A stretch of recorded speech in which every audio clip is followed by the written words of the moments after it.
Hello, hello. I'm Marco. And I'm Bella. And together we're Marco Bella.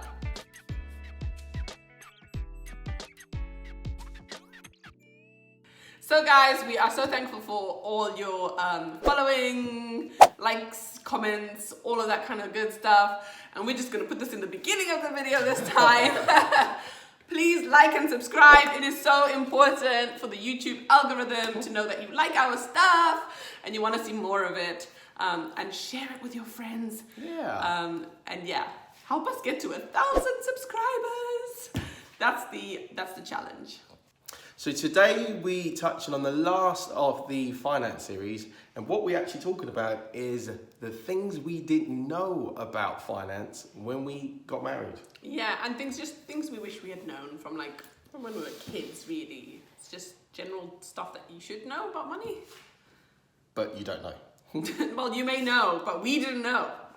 So have you ever had one of your friends, I mean, we've had friends who at the age of 21, they were given a deposit of like 50k by their parents to buy a house. Yeah, like 21-year-olds got houses, and I know obviously now there's this huge housing movement going on and stuff like that, but back when we were younger, that was like, that was whoa. just like, how on earth did you do that? How is that happening? Oh my gosh. Or take, for example, Sophia, right? Some of you might know her. At the age of 18, her dad gave her a birthday present of 115k. So did you know, according to Inc. research, the number one topic that couples argue about was finance. So the couples are arguing about, 1, how to spend the money that they have. 2, not knowing where their money, well, the money that they actually have goes. 3, how to make money work for them. Mm-hmm. And these are the main topics. And we found out that we actually had similar problems when we got married. Mm-hmm, mm-hmm. Especially because we didn't have much money. So it was like, how do we spend There wasn't a lot. How do we spend £1? Absolutely. One of the things that we didn't know about was something called financial literacy, which we have mentioned in the other videos. And I know some people have been going on about it and this is the most important thing. So financial literacy, what is it? It is, in its most simplest form, knowing about money. Knowing what it is, how to get it, how it works, what it does, what it can't do, and that kind of thing, how to invest. All that is just knowing about how to manage your money. So what were the sort of things that you didn't know about? I didn't know anything about money. Anything? I didn't know. All I knew was you get a job, right? You earn money and you go and spend it. I mean, obviously you mentioned financial literacy, but with that, what was the other thing? Yeah, so part of that was also knowing how to budget. We didn't know how to budget. That was one of the things that we didn't know about, which is something we learned about. And on that point, isn't it interesting, obviously from when you're a kid, right, when you start getting an allowance, yeah. I don't remember our folks or your parents, I don't know about your situation, but parents saying to us, so, I'm going to give you £1, and what you want to do is... Budget that £1. Budget that £1. And Yeah. only spend X amount on your treats, and then the rest, make sure you save it. Yeah, that's a very good point, actually. We didn't learn to budget from when we were kids. And you could teach a kid how to budget, legit, you could, easily. And also things like investments. I didn't know anything about investment at all. I just thought investments were for rich people, legit. That's most part, to be fair. And that's the thing, that's one thing again, I used to think rich people get rich because it's just the law of the world.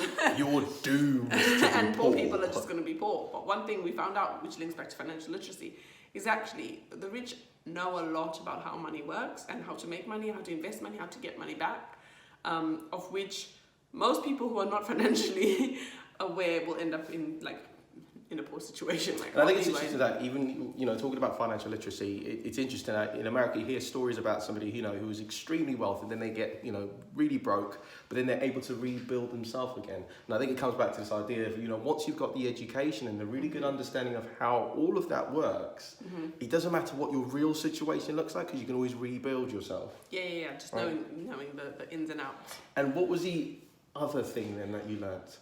Just how to make money work for you and how to make yourself more valuable. Money can work for you? Yeah, money can work for you. Not you work for money. That's an interesting concept. Money can work for you. So what we're going to talk about now is kind of how to find out these things. So we're not going to tell you every single thing. Right. we're gonna talk about how you can do more research to find out on each of the things that are important in becoming financially literate. So the first thing you want to do in order to actually become financially literate is to learn as much as you can about the subject. And for us, there were many resources that we actually used to get to that place. And one of the references that we have to begin with is the Bible itself. In the book of Proverbs, there are so many scriptures that are rich of wisdom that you could literally just glean from in order to become financially literate. For example, the Bible speaks about a wise father leaves an inheritance for his children. Grandchildren. Not even just the children. Exactly. So we're thinking generational wealth rather than just thinking about living in the moment. So where you might have surplus, rather than just keeping it for yourself, you can actually invest it for the future generations. Grandchildren. And then point number 2, we found this book which is called Smart Couples Finish Rich. And this is a great resource because it actually teaches you about the values, your values around finances. So for example, because we're in ministry a lot, how we want money to serve us is such that we can actually have the freedom to choose how and when we work. That's number 1. Number 2, also to give us choices in terms of, we can choose, okay, fine, we decide to go on holiday, I don't know, next month. We want our money to also support the work that we do within the ministries that we serve. So it's about finding out your values around money. Absolutely. Are you the type of person that just wants money to go spend it? Or are you the type of person that wants to be financially free, which is really important for us, that we don't have to grind on a 9 to 5 to get money. And the other way that we actually learned or became financially literate was watching the Dave Ramsey show. It's an American program, and in that show, it's really good at helping people just clear debt and loads of other topics around money. And so it's a good watch. Yeah. Then there's obviously the Rich Dad Poor Dad, which we've talked about, and that's all about the basic principles of budgeting, talking about cash flow. Oh my gosh! If you don't know, then you need to know. I didn't know about that. Knowing about liabilities and assets, and how to make money work for you. So that was really, really important. Another resource, and then just kind of like preparation for the future. I think like all of these resources have helped us to think about like our future and what we need to be thinking about in terms of our money. Start now and invest for the future. So that was really good. And then you just made me think about the dad, the one that we mentioned earlier at the beginning. Just to think, he started, from the time she was born, he started paying something on average about £280 a month. And to some that's like, whoa, that's a lot. But actually, he was thinking long term, and so he kept and he stuck to it. And on the 18th birthday, he's like, hey, here you go, here's 115k. That's amazing. So the next thing, so the first one was learn as much as you can about finances. The next thing is budgeting. So learn how to budget. If you don't know how to budget, learn how to budget. And what's budgeting all about? And I think the key thing is it's about monitoring what's coming in and out, going out, and also looking at where your liabilities are. Yeah. And I mean, a lot of people, even people who've got a lot of money. So for example, you might be in a situation where you're earning quite a lot of money. Maybe, let's say you're earning 4,000 a month. Let's just put it out there, right?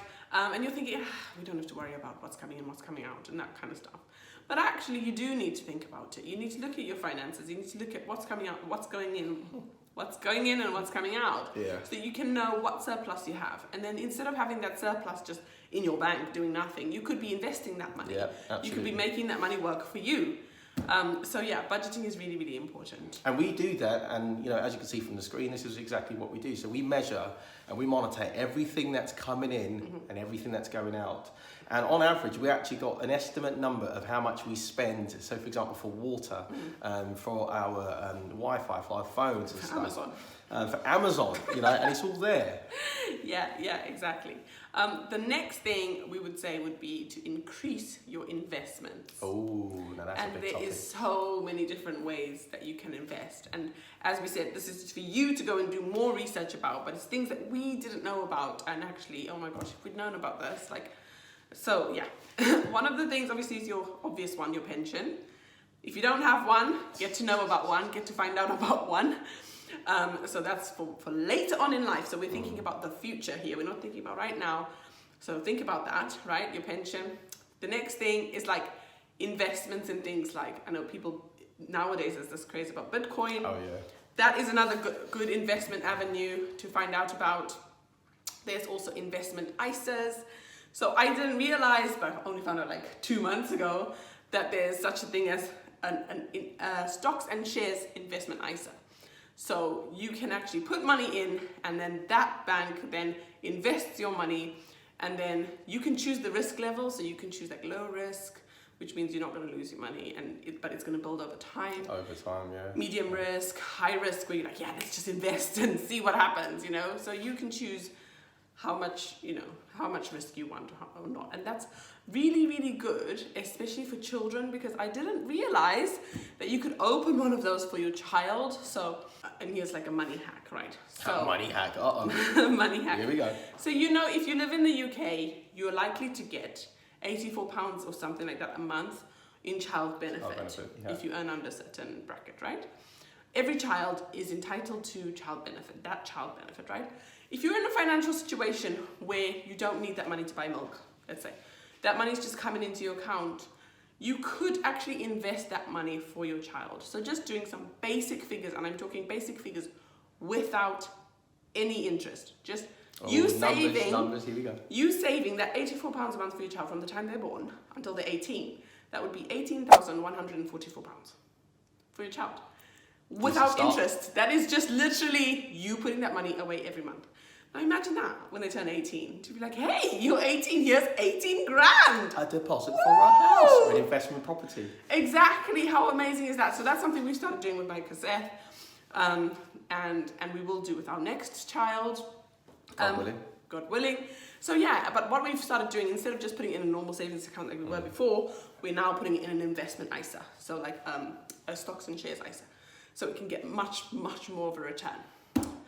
Yes, that was my money hack. Then obviously things like having life insurance. Oh my gosh, things like that are so important, because if you lose your job, okay, how are you going to pay the mortgage? How are you going to pay the bills? Exactly. And that kind of stuff. So things like that are really, really important. If somebody's to get terminally ill, if somebody's to die, where's money coming from? So those kind of things are really good investments. I was just about to say, you got me thinking about Afro-Caribbean communities, and maybe even some Asian communities, I don't know. But I'd love to see statistically what it's like in terms of, you know, how much they buy into sort of the whole life insurance thing. Yeah. Obviously, because a lot of them are faith-based, and so they tend to, you know, like, oh, I don't want to think about my death. Yeah, exactly. But actually, like, my granddad was really inspirational. He passed away last year, July. And he was 94. Last year, June. He was 93. 93. But it was so amazing that actually when he passed away, none of us had the stress of finances in terms of his funeral, because he had life insurance and he paid ahead of time. I think he paid like 10 years ahead of time for his funeral. Absolutely, yeah. He picked out his own gravestone. Like all the things that families would argue about at a funeral, we didn't argue about. Covered. They were done. Like, he did it. He paid for everything. And his wife as well. It was interesting because everybody just literally showed up for the funeral. Literally. Everything was like, paid nobody for. was worried about nothing it. to... Yeah, I think all we were worried about was like maybe like the wake and like food and like nothing like big. There was no big arguments about money. So that is something that to look into. Contents insurance, home insurance, all that kind of good stuff. Like, I don't know, you purchase a Hoover for £500. You need to put that thing on some contents insurance. You've got these iPhones that cost, I don't know, a lot of money. You know, laptops, all that kind of good stuff.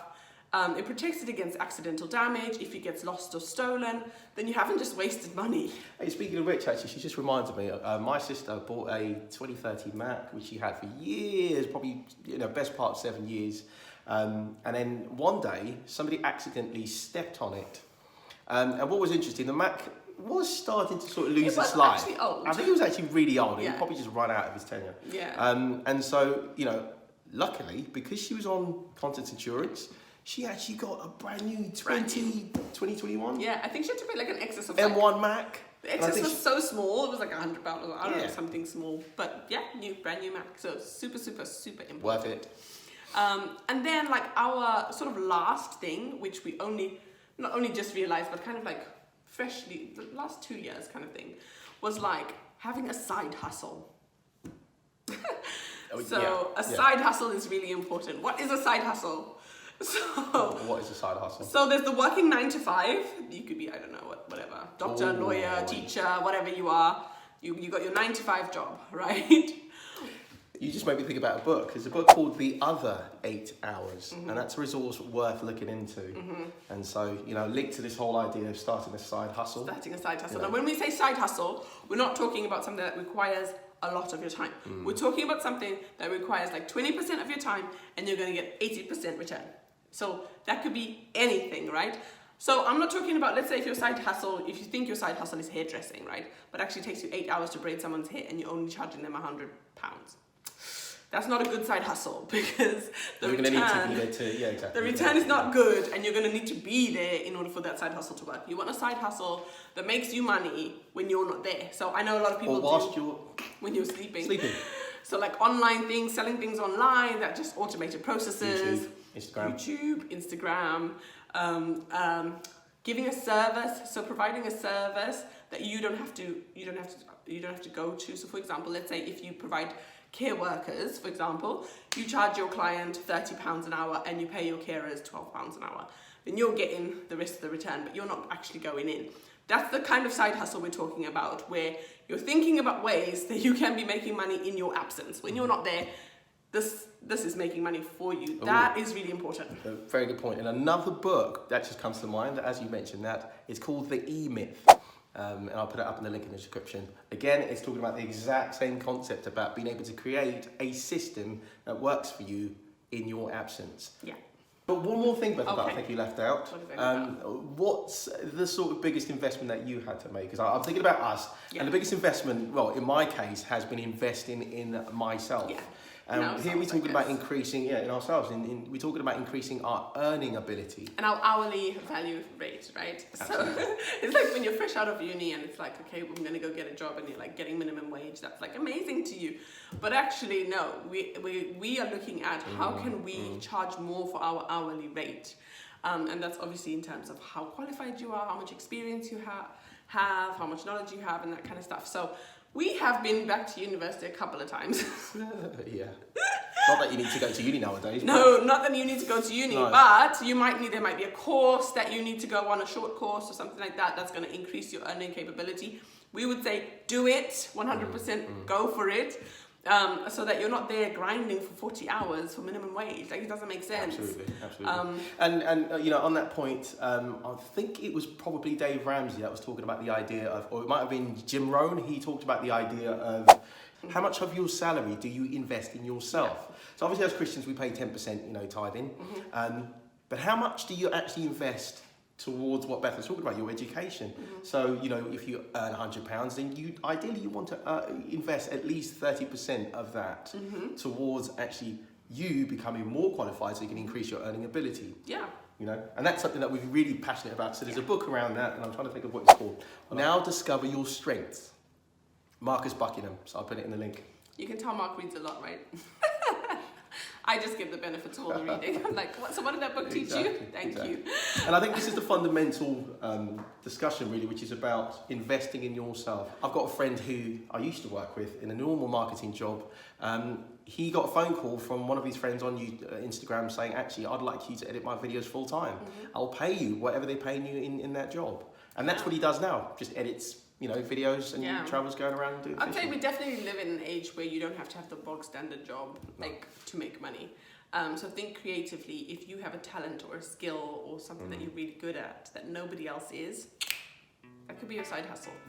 So have a think. We would love to hear if you have had or still are having any challenges in terms of your finances. You can DM us, comment, however. And also, what sort of resources have you come across? That could be of benefit to the community. Yeah, definitely. Feel free to share. Guys, please like and subscribe. Keep sharing your videos, and see you on the next one.